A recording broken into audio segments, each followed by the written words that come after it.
Olá, quinto ano. A Cristina está aqui com saudade de vocês. Estamos terminando mais um ano, um ano meio bem atípico, mas o coração está pertinho de vocês, tá?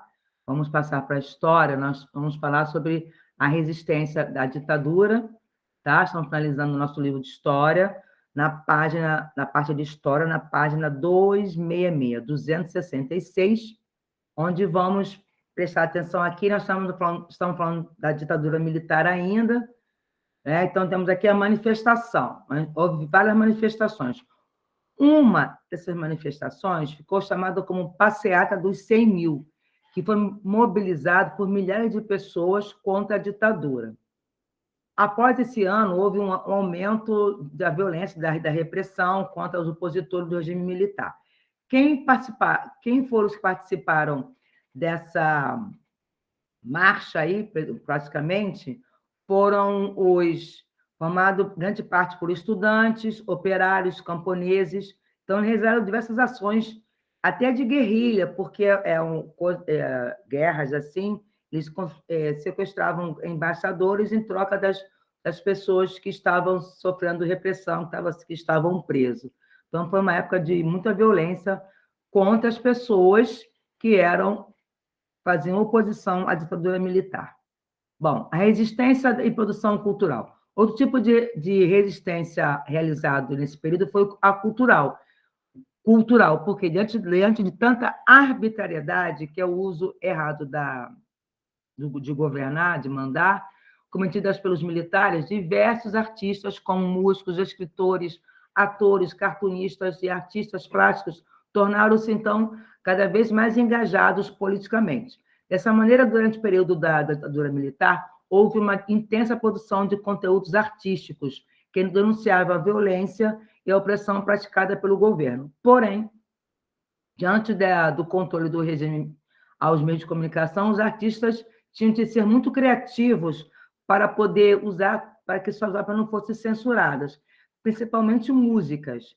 Então, tudo que saía, tudo que fosse pintura, música, qualquer manifestação cultural, passava pela censura. Então, pela censura. Se tivesse achasse tinha alguma coisa criticando a ditadura militar, era cortado. Então, os artistas, nas suas obras, tinham que ser bem criativos para fazer com que o que eles quisessem transmitir contra a ditadura não ficasse assim muito claro, né? Então, as denúncias e críticas realizadas por esses artistas foram fundamentais para que parte da população percebesse o que ocorria no país e se posicionasse contra a ditadura.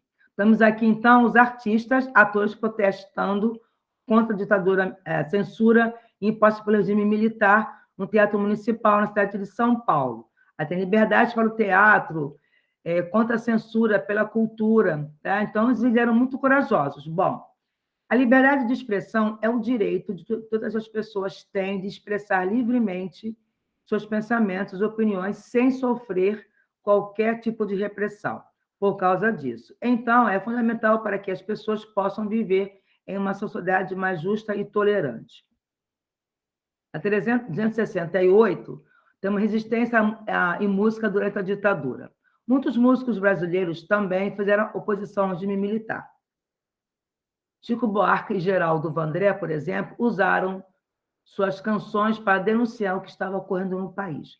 Os festivais de música promovidos pelas emissoras de televisão durante a década de 1960 ajudaram, então, a difundir algumas dessas canções.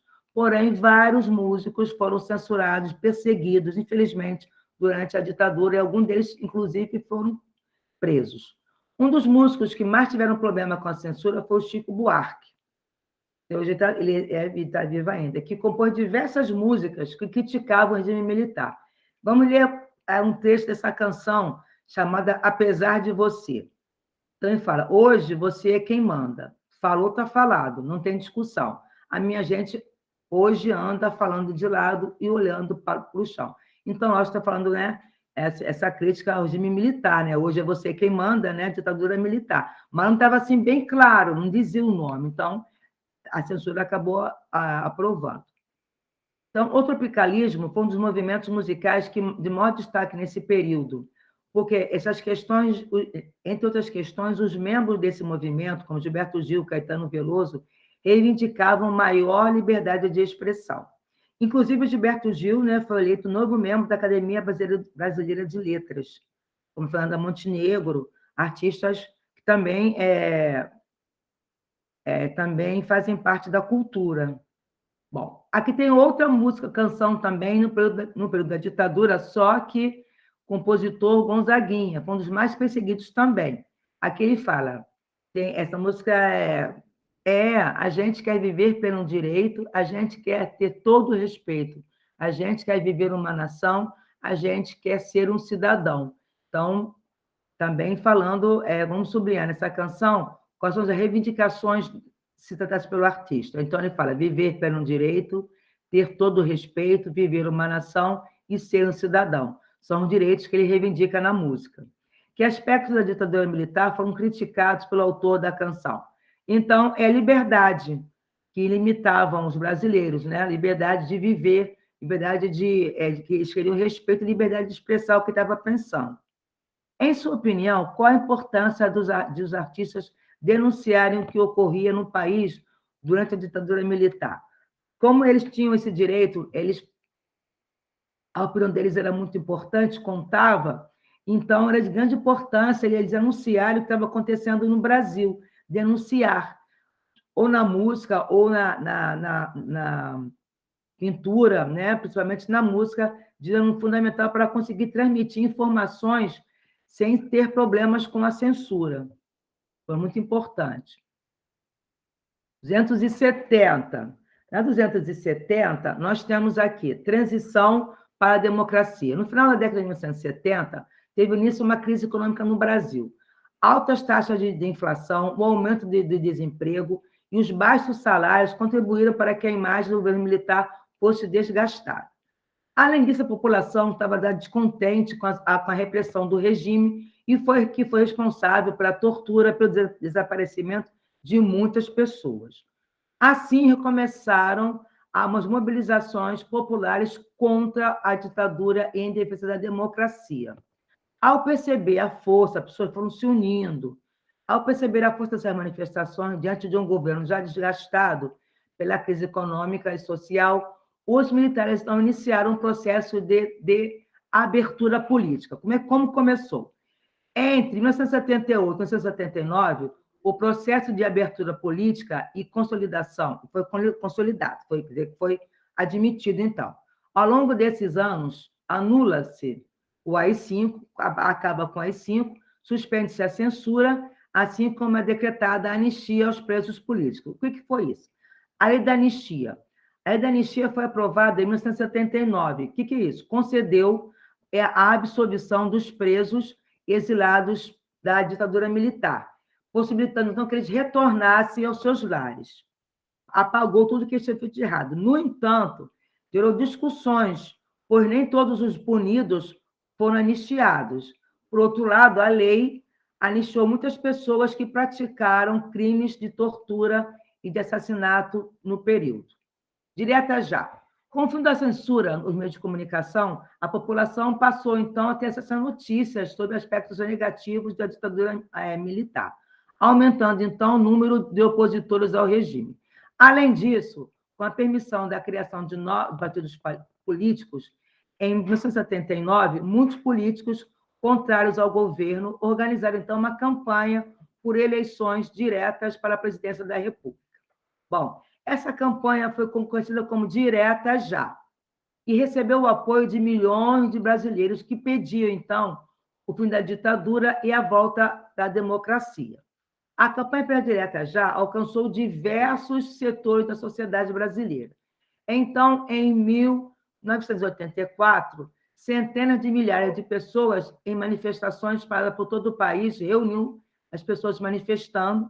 Então, mesmo com essa intensa mobilização popular, a lei que previa eleições diretas não foi aprovada, porém, em 1985, o Congresso Nacional conseguiu eleger um presidente civil. O Congresso se reuniu, o povo não pôde votar, mas o Congresso reuniu o primeiro presidente civil, ainda que essa eleição tenha sido indireta, quer dizer, o povo não elegeu, foi o Congresso que reuniu e elegeu seu presidente. Marcou, então, o fim da ditadura militar. Sai a ditadura e sai um presidente militar e entra o presidente civil. Então, aí essa campanha mobilizou todo o Brasil, ficou conhecida como Direta Já, pedindo o fim da ditadura e a volta da democracia. Bom, aqui tem um resumo, vocês podem pesquisar. Aqui tem o que nós estudamos nesse capítulo, pode dizer 74, dá só o retorno aqui. O Brasil atual. Bom, com a volta da democracia em 1988, foi aprovada no país uma nova Constituição, que passou a garantir muitos direitos à população. No entanto, mesmo com esses avanços, ainda existem diversos desafios a serem enfrentados e a luta pela garantia de direitos não deve nunca parar. Então, estão aqui, essas mãos simbolizam pedra de vermelho, estão reivindicando que movimento? De Direta Já. Tá? Vamos aqui a próxima. A Constituição de 1988. Com o fim do regime militar, bom, e com o retorno da democracia em 1985, uma nova Constituição começou a ser elaborada no Brasil. Também conhecida como Carta Cidadã, ela contou com significativa participação da população em sua elaboração. Além de mobilizarem em manifestações e comícios, muitas organizações da sociedade civil elaboraram propostas de emendas populares às leis da Constituição.